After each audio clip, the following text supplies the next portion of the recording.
মৰমৰ ছাত্ৰ ছাত্ৰীসকল, আজি মই তোমালোকৰ মাজত আন এটা টপিক লৈ উপস্থিত হৈছোহি। আজি মই তোমালোকক শিকাম গোলাকাৰ দাপোনৰ বাবে চিহ্ন প্ৰথা। তাৰমানে গোলাকাৰ দাপোন এখনত যদি প্ৰতিফলন প্ৰক্ৰিয়াটো সংঘটিত হয় তেতিয়াহ'লে তাৰ কাৰণে চিহ্ন পজিটিভ আৰু নেগেটিভ এই দুটা চিহ্ন কেনেদৰে ব্যৱহাৰ কৰিব লাগে সেই সম্বন্ধে আমি কিছু কথা আলোচনা কৰিম।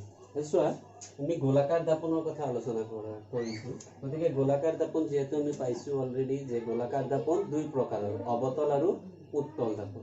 গতিকে যিকোনো এটা দাপোনত যদি আমি চিহ্ন প্ৰথাটোৰ বিষয়ে জানি লওঁ তেতিয়াহ'লে দুয়োটা দাপোনৰ ক্ষেত্ৰতে সেইটো কি হয়, এপ্লিকেবল হয়। গতিকে আমি চোৱা, এটা দাপোন আঁকিছোঁ, উত্তলে হওক বা অৱতলে হওক, যি দাপোনে নহওক কিয় আঁকিলোঁ নহয়, উত্তল দাপোনে আঁকিছোঁ। এইটো মুখ্য অক্ষ, এইটো মেৰু, এইটো ধৰিলোঁ ফকাস, এইটো ধৰিলোঁ ভাস্কেন্দ্ৰ। চোৱা, একেবাৰে চিম্পল। দাপোনৰ চিহ্ন প্ৰথা নিৰ্ণয় কৰাটো একেবাৰে সহজ। এতিয়া চোৱা, আমি পাইছিলোঁ প্ৰথমতে মই তোমালোকক কৈ লৈছোঁ যে দাপোন এখনৰ ক্ষেত্ৰত প্ৰতিফলক পৃষ্ঠখনৰ সদায় সন্মুখত কি ৰাখিব লাগে, প্ৰতিফলক পৃষ্ঠখনৰ সন্মুখত সদায় লক্ষ্য বস্তু এটা ৰাখিব লাগে। গতিকে চোৱা, যেতিয়া আমি কোনো এটা বস্তুৰ ক্ষেত্ৰত দূৰত্ব নিৰ্ণয় কৰিব বিচাৰিম তেতিয়া আমি প্ৰথমতে জানিব লাগিব এটা প্ৰথাৰ বিষয়ে। আৰু সেই প্ৰথাটোক মই তোমালোকক কৈ দিছোঁ, আমি এনেকুৱাকৈ পাইছিলোঁ 2 ডাইমেনশ্যনেল। গতিকে এইটো কি ধৰা হয়, এক্স ডেছ ৰশ্মি, এইটো কি কৰা হয়, ৱাই ডেছ ৰশ্মি। গতিকে এই 2 ডাইমেনশ্যনেল ৰশ্মিৰ ক্ষেত্ৰত যিটো কাৰ্টেজীয় স্থানাংক প্ৰণালী, সেই প্ৰণালীটো আমি ইয়াত এপ্লাই কৰিম। গতিকে আমি জানিছিলোঁ যে এক্স অক্ষৰ দিশত সদায় দূৰত্ব কি হয়, পজিটিভ হয়। ৱাই অক্ষৰ দিশত ওপৰ ফালে ৱাই অক্ষৰ দিশত কি হয়, পজিটিভ হয়। এক্স ডেছ অক্ষৰ দিশত নেগেটিভ আৰু ৱাই ডেছ অক্ষৰ দিশতো কি হয়, নেগেটিভ হয়। গতিকে আমি এই এপ্লিকেবল চেম অ' পইণ্টটো যদি আমি পি পইণ্ট বুলি ধৰোঁ তেতিয়াহ'লে পি বিন্দুৰ পৰা বাওঁফালে, মানে প্ৰতিফলক পৃষ্ঠৰ পৰা বাওঁফালে যিমান দূৰত্ব জুখিবা সকলো দূৰত্বই কি হ'ব, নেগেটিভ হ'ব।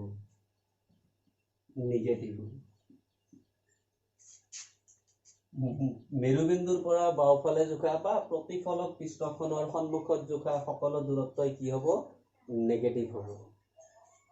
যেহেতু আমি দাপোনখন এনেকুৱাকৈ আঁকো সাধাৰণতে, গতিকে আমি কি ক'ম, মেৰুবিন্দুৰ পৰা বাওঁফালে জোখা সকলো দূৰত্বই কি হ'ব, ঋণাত্মক। মেৰুবিন্দুৰ পৰা সোঁফালে জোখা সকলো দূৰত্বই কি হ'ব, ধনাত্মক হ'ব। কাৰণ চোৱা, এইটো এক্স অক্ষৰ লগত মিলিছে। গতিকে এই মেৰুবিন্দুৰ পৰা সোঁফালে জোখা যিকোনো দূৰত্বই কি হ'ব, ধনাত্মক হ'ব।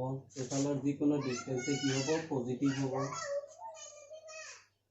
এতিয়া চোৱা, যিহেতু লক্ষ্য বস্তুখন দাপোনৰ পৰা বাওঁফালে ৰখা হয়, অৱতল বা উত্তল দুয়োটা দাপোনৰ ক্ষেত্ৰত, গতিকে ইয়াত কি হ'ব, উত্তল দাপোনেই হওক বা অৱতল দাপোনেই হওক, তাৰ লক্ষ্য বস্তুৰ দূৰত্বটো সদায় ঋণাত্মক হ'ব, হয়নে?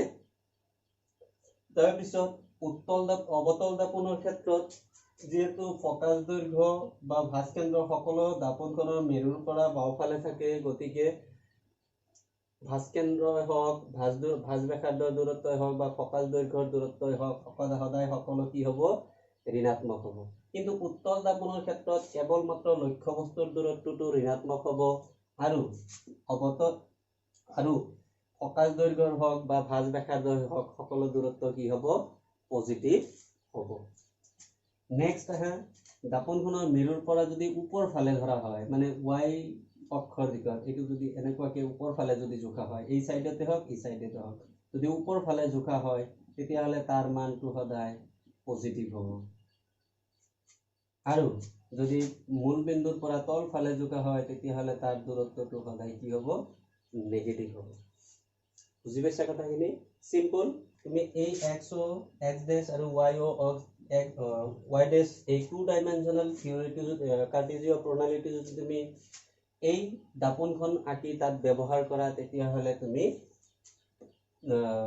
লক্ষ্য বস্তুৱেই হওক বা প্ৰতিবিম্বৰ দূৰত্বই হওক, সেই বস্তুটোৰ দূৰত্ব নিৰ্ণয় কৰাটো একেবাৰে সহজ হৈ পৰিব। গতিকে মই তোমালোকক আকৌ কৈছোঁ যে অৱতল দাপোনৰ ক্ষেত্ৰত লক্ষ্য বস্তুৰ দূৰত্ব ঋণাত্মক, লক্ষ্য বস্তুৰ দূৰত্ব, ফকাছ দৈৰ্ঘ্যৰ দূৰত্ব বা ভাঁজ ৰেখাৰ দূৰত্ব সকলো কি হয় ঋণাত্মক হয়। কাৰণ এইটো যদি অৱতল দাপোন হয়, এইটো মূল বিন্দু হয়, ইয়াতে ফকাছ দৈৰ্ঘ্য থাকে, ইয়াতে ভাঁজ কেন্দ্ৰ থাকে, আৰু লক্ষ্য বস্তুটো যদি ইয়াতে ৰাখো সাপোজ, তেতিয়াহ'লে চোৱা গোটেইখিনি বস্তু কি আছে দাপোনখনৰ পৰা বাওঁফালে থাকে। লক্ষ্য বস্তুৰ দূৰত্বটো এনেইতো সদায় নেগেটিভে হয় দুয়োটা দাপোনৰ ক্ষেত্ৰত। ভাঁজ কেন্দ্ৰ ভাঁজ কেন্দ্ৰ বা ফকাছ বিন্দুটো যিহেতু মেৰুবিন্দুৰ পৰা বাওঁফালে থাকে, গতিকে দুয়োটাৰ দূৰত্ব কি হ'ব নেগেটিভ হ'ব। গতিকে আমি নেগেটিভ ধৰি ল'ব লাগিব। আমাক প্ৰশ্নটো ডাইৰেক্ট দিয়া থাকিব, অৱতল দাপোন এখনৰ পৰা 20 সেন্টিমিটাৰ দূৰত্বত এটা লক্ষ্য বস্তু ৰখা হৈছে বা ভাঁজ কেন্দ্ৰত এটা লক্ষ্য বস্তু ৰখা হৈছে, তেতিয়াহ'লে তাৰ ফকাছ দৈৰ্ঘ্য বা কিবা এটা নিৰ্ণয় কৰিব দিব, প্ৰতিবিম্বৰ আকৃতি বা আকাৰ আকৃতি নিৰ্ণয় কৰিব দিব, প্ৰকৃতিৰ অৱস্থান নিৰ্ণয় কৰিব দিব। গতিকে তেতিয়া আমি আল্টিমেটলি কি ধৰিব লাগিব যে লক্ষ্য বস্তুৰ দূৰত্ব যিহেতু সদায় ঋণাত্মক, গতিকে লক্ষ্য বস্তুৰ দূৰত্ব ইজ ইকুৱেল টু নেগেটিভ ধৰি লৈ যিমান সেন্টিমিটাৰ দিয়া থাকিব সেইখিনি আমি লিখি ল'ব লাগিব। নেক্সট আহা উত্তল দাপোনৰ ক্ষেত্ৰত। গতিকে উত্তল দাপোনৰ ক্ষেত্ৰত আমি পাইছো লক্ষ্য বস্তুৰ দূৰত্বটো কেৱল মাত্ৰ নেগেটিভ হ'ব, আৰু বাকী ফকাছ দৈৰ্ঘ্য হওক বা ভাঁজ ৰেখাৰ দৰে হওক দুয়োটাৰ দূৰত্ব কি হ'ব ধনাত্মক হ'ব।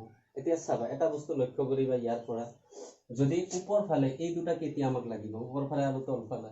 গতিকে ওপৰ ফালে যদি মানে প্ৰতিবিম্বটো প্ৰতিফলিত হোৱাৰ পিছত যেতিয়া প্ৰতিবিম্ব গঠন কৰিব, প্ৰতিবিম্বটো যদি পজিটিভ হয় ধনাত্মক হয়, প্ৰতিবিম্বৰ উচ্চতাটো মানে হাইটটো প্ৰতিবিম্বটো যদি পজিটিভ হয়, তেতিয়াহ'লে জানিবা প্ৰতিবিম্বটো সদায় কি হ'ব অসৎ প্ৰতিবিম্ব হ'ব। অসৎ প্ৰতিবিম্ব হ'ব, অসৎ প্ৰতিবিম্ব আৰু থিয় হ'ব, অসৎ আৰু থিয় হ'ব। আৰু যদি নেগেটিভ হয়, প্ৰতিবিম্বৰ মানটো যদি নেগেটিভ আহে, প্ৰতিবিম্ব জানিবা পিছলৈকে এম ধৰে, বিবৰ্ধন ধৰে, এম ইকুৱেল টু, গতিকে এমৰ মান মানে বিবৰ্ধনৰ মানটো যদি নেগেটিভ হয়, তেতিয়াহ'লে জানিবা প্ৰতিবিম্বটো কি হ'ব সৎ আৰু উলটা হ'ব, সৎ আৰু উলটা প্ৰতিবিম্ব হ'ব। মনত থাকিব, আকৌ কৈছো মই যে প্ৰতিবিম্বৰ মানে বিবৰ্ধন মানে প্ৰতিবিম্বটোৰ যদি বিবৰ্ধনটো যদি পজিটিভ হয়, তেতিয়াহ'লে প্ৰতিবিম্বখন অসৎ আৰু থিয় হ'ব, আৰু যদি নেগেটিভ হয় তেতিয়াহ'লে সৎ আৰু উলটা হ'ব। সাধাৰণতে অৱতল দাপোনৰ ক্ষেত্ৰত আমি জানো সৎ আৰু উলটা প্ৰতিবিম্ব পোৱা যায়, গতিকে অৱতল দাপোনৰ ক্ষেত্ৰত বিবৰ্ধনৰ মানটো সদায় নেগেটিভ হয়। এটা কেছত বাদ দি এক্সেপশ্যনেল আছে, যেতিয়া কি কৰা হয় ফকাছ দৈৰ্ঘ্য আৰু মেৰুৰ মাজত লক্ষ্য বস্তু ৰখা হয়, তেতিয়া কি হয় অসৎ আৰু থিয় প্ৰতিবিম্ব পোৱা যায়। আৰু উত্তল দাপোনৰ ক্ষেত্ৰত সদায় কি হয় অসৎ আৰু থিয় প্ৰতিবিম্ব পোৱা যায়। গতিকে উত্তল দাপোনৰ ক্ষেত্ৰত বিবৰ্ধনৰ মানটো কি হ'ব পজিটিভ, আৰু অৱতল দাপোনৰ ক্ষেত্ৰত হ'ব নেগেটিভ। এতিয়া ইয়াৰ পিছৰ ক্লাছত আমি গোলাকাৰ দাপোনৰ সূত্ৰ আৰু বিবৰ্ধননো কি বা বিবৰ্ধনৰ যিটো সূত্ৰ আছে এই সূত্ৰ সম্বন্ধে আলোচনা কৰিম। Thank U.